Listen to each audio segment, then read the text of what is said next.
മുഖ്യമന്ത്രിയുടെ താൽക്കാലിക ഔദ്യോഗിക വസതിയായ കന്റോൺമെന്റ് ഹൗസിൽ മാധ്യമങ്ങൾക്ക് വിലക്ക്. നയപ്രഖ്യാപന ദിവസമായ ഇന്ന് മാധ്യമങ്ങൾക്ക് പ്രവേശനമില്ല. മാധ്യമങ്ങളെ പ്രവേശിപ്പിക്കേണ്ടെന്ന നിർദ്ദേശമുണ്ടെന്ന് പോലീസ് പറയുന്നു. അർജുൻ രാജ് വിവരങ്ങളുമായി ചേരുകയാണ്. അർജുൻ, ഈ നിലവിലെ വിവാദ വിഷയങ്ങളിലൊന്നും മുഖ്യമന്ത്രി ഇതുവരെ സംസാരിച്ചിട്ടില്ല, മൗനം തുടരുകയാണ്. അദ്ദേഹത്തിന്റെ മൗനം വലിയ വാർത്തയാണ് എല്ലാ മാധ്യമങ്ങളിലും. ഇതൊക്കെ മുൻകൂട്ടി കണ്ടുകൊണ്ടാണോ ഇപ്പോഴത്തെ മാധ്യമ വിലക്ക് കന്റോൺമെന്റ് ഹൗസിൽ?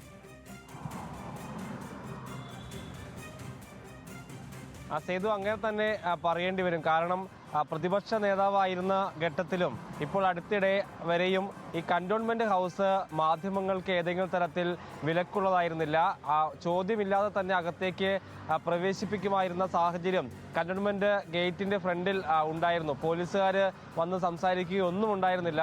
തുറന്നു കിടക്കുന്ന അകത്തേക്ക് മാധ്യമങ്ങൾക്ക് സ്വാതന്ത്ര്യത്തോടെ അകത്തേക്ക് കയറാവുന്ന സൗകര്യമുണ്ടായിരുന്നു. പക്ഷേ ഇന്ന് അങ്ങനെയല്ല സ്ഥിതി. ഇന്ന് രാവിലെ വന്ന മാധ്യമങ്ങളോടൊക്കെ അകത്തേക്ക് പ്രവേശിപ്പിക്കേണ്ടതില്ല എന്നുള്ള നിർദ്ദേശമുണ്ട് എന്ന് പറഞ്ഞ് പുറത്ത് തടയുകയാണ് ഗേറ്റിന് മുന്നിലെ സുരക്ഷാ ഉദ്യോഗസ്ഥരായിട്ടുള്ളവർ ചെയ്തിട്ടുള്ളത്. ഇത് അപൂർവമായിട്ടുള്ള കാഴ്ചയാണ്. പ്രത്യേകിച്ച് വി.ഡി. സതീശൻ പ്രതിപക്ഷ നേതാവായിരുന്ന ഘട്ടത്തിലും മുഖ്യമന്ത്രിയായ ഇതുവരെയും ഇങ്ങനെ ഒരു വിലക്ക് അദ്ദേഹം ഇപ്പോൾ താമസിക്കുന്ന കന്റോൺമെന്റ് ഹൗസിൽ ഇതുവരെ ഉണ്ടായിട്ടില്ല എന്നുള്ളതാണ് വാർത്തയുടെ പ്രാധാന്യം. ഇന്ന് രാവിലെയാണ് അദ്ദേഹം തിരുവനന്തപുരത്ത് എത്തിയത്. രാവിലെ മാധ്യമങ്ങളോട് സംസാരിക്കാൻ തയ്യാറായില്ല.